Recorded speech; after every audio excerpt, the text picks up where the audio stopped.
Bienvenue sur votre nouveau rendez-vous Enjeu sur Banamekili, votre nouveau rendez-vous de décryptage de l'actualité politique, diplomatique et géostratégique. Surtout, soyez fidèles. Papa, bonjour. Bonjour Jeannot. Nous allons directement commencer avec l'actualité. Il y a un attentat qui s'est passé contre le président Kamere à Bukavu. On a tiré à balles réelles sur la population. Il y aurait eu 2 morts et 26 blessés. 47 blessés. 47 blessés. Monsieur Lambert Mende dit que les policiers n'étaient pas armés. Alors pourquoi un tel acharnement sur le président de l'UNC?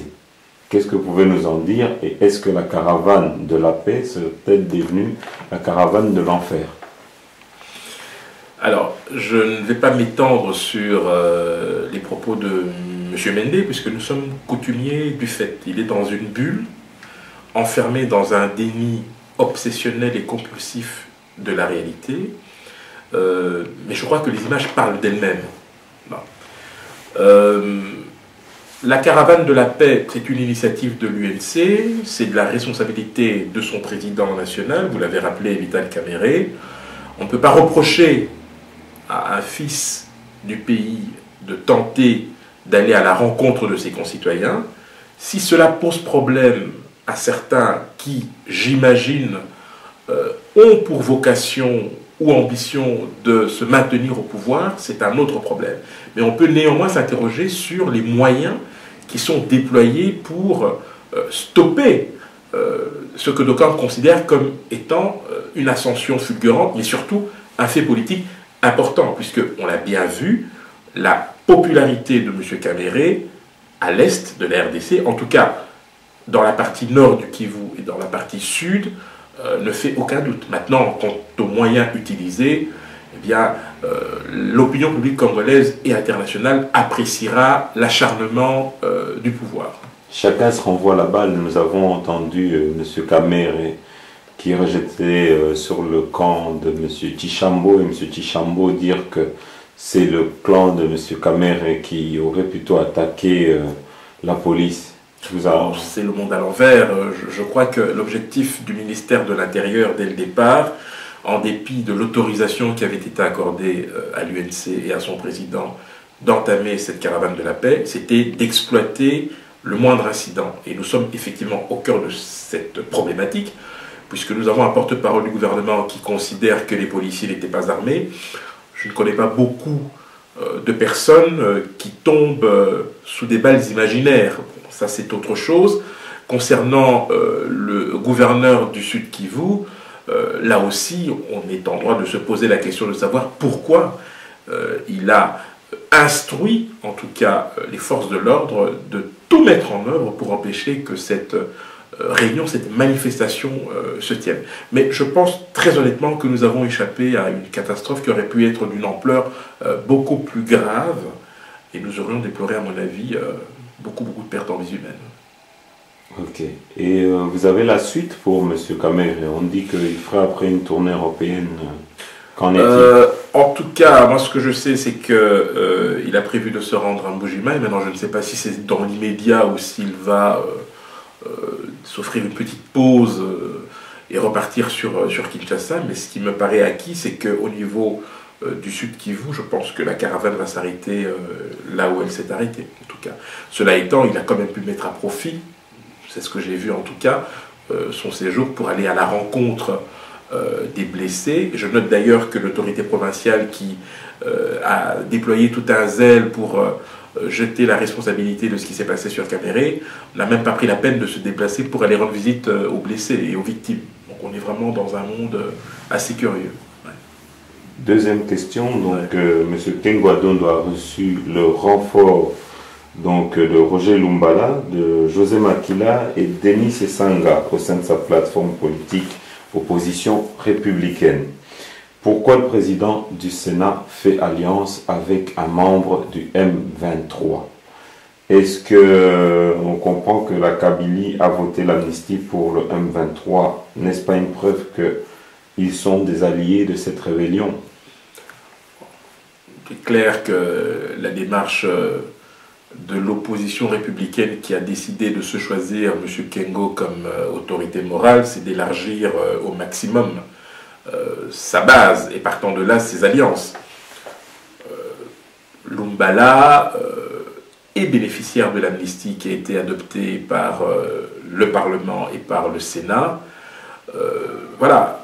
Donc bientôt, M. Lumbala risque d'être ministre dans le futur gouvernement. Il a déjà été ministre, hein. Il faut bien rappeler qu'il a été ministre dans le fameux schéma plus avec sa femme comme chef de cabinet. Oui, et sa femme l'a remplacé par après, puisque lui en a été éjecté pour malversation. Je crois qu'il faut noter que nous sommes dans un pays où des gens qui ont commis des fautes extrêmement graves et qui ont grévé le pouvoir, enfin le trésor public, peuvent revenir comme ça dans le jeu politique, comme si de rien n'était. Je ferme la parenthèse. Non, il est clair qu'on peut se poser des questions, mais je crois que la logique veut que pour quelqu'un qui a l'ambition, semble-t-il, de briguer la primature ou d'aider ses amis à entrer dans le gouvernement, la chose la plus simple était justement d'ouvrir cette plateforme à d'autres forces. Mais je pense que ça pourra s'avérer contre-productif à terme, pour deux raisons. C'est que les Congolais ont de moins en moins d'absence de mémoire, les gens se souviennent très bien de ce qui se passe, et surtout faire appel à quelqu'un qui s'est rendu complice d'exactions et de crimes contre les populations congolaises, accueillir des gens comme ça au sein d'une plateforme qui se dit républicaine, pendant que des opposants dont le seul crime est d'avoir une conscience sont en prison, comme Coutinho ou Diomine Nongala, là encore, l'opinion publique appréciera. Voilà, je ne sais pas vous dire autre chose, l'opinion publique appréciera et les gens prendront à témoin les uns et les autres pour se forger leur propre opinion. D'accord. Et par rapport à ce gouvernement, qu'est-ce que vous pouvez nous en dire? Est-ce que c'est pour bientôt? Il y a un ralliement de plusieurs personnes, soi-disant de l'opposition, qui ont rallié cette plateforme. Alors, à quand ce gouvernement? Alors, il faut rappeler que la plateforme dont nous parlons réunit tous les partis politiques d'opposition qui ont participé aux concertations nationales. Okay. On voit qu'avec le renfort de Lumbala, que là, il s'agit d'ouvrir à d'autres forces politiques. Maintenant, par rapport au gouvernement, il devait être mis sur pied avant les malheureux incidents du 30 décembre dernier. Mais il y a eu un autre événement qui a modifié complètement la donne, ça a été la signature des déclarations de Nairobi.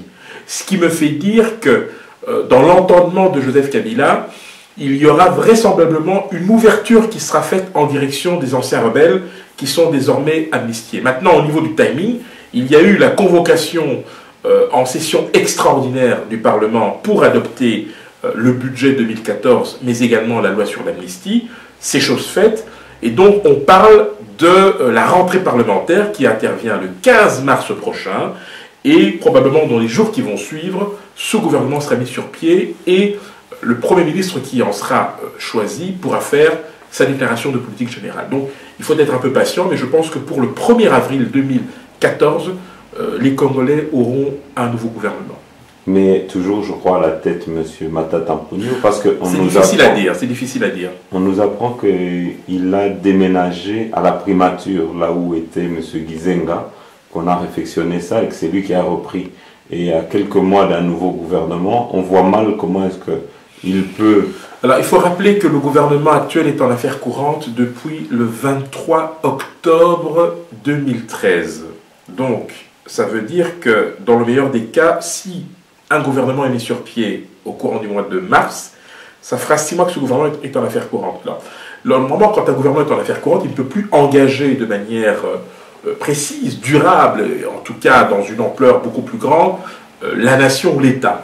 Force est néanmoins de constater dans les faits que les ministres continuent d'engager l'État, parce qu'il y a un flou juridique, et puis cela est aussi dû au fait que personne n'étant sûr du sort qui lui sera réservé, vous imaginez toutes les malversations financières que cela pourrait engendrer. Pour le Premier ministre actuel, qu'il ait déménagé pour aller à la résidence de Gizenga, c'est sa responsabilité. Si ça lui plaît de redéménager dans les prochaines semaines, ça encore, c'est sa responsabilité. Mais à l'heure actuelle, il serait très difficile d'affirmer avec certitude que Matata sera reconduit dans ses fonctions. Il y a une donne politique dont il va falloir tenir compte.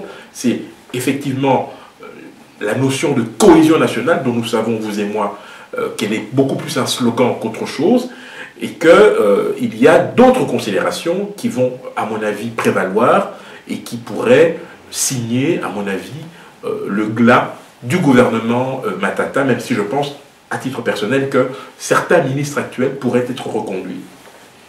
Troisième point, la MONUSCO vient de déployer une centaine de casques bleus à Pweto, dans le Katanga. Que font les FARDC et peut-on encore aujourd'hui prétendre que la RDC est indépendante? Parce que nous voyons et nous ne comprenons pas pourquoi le gouvernement accepte une telle tutelle.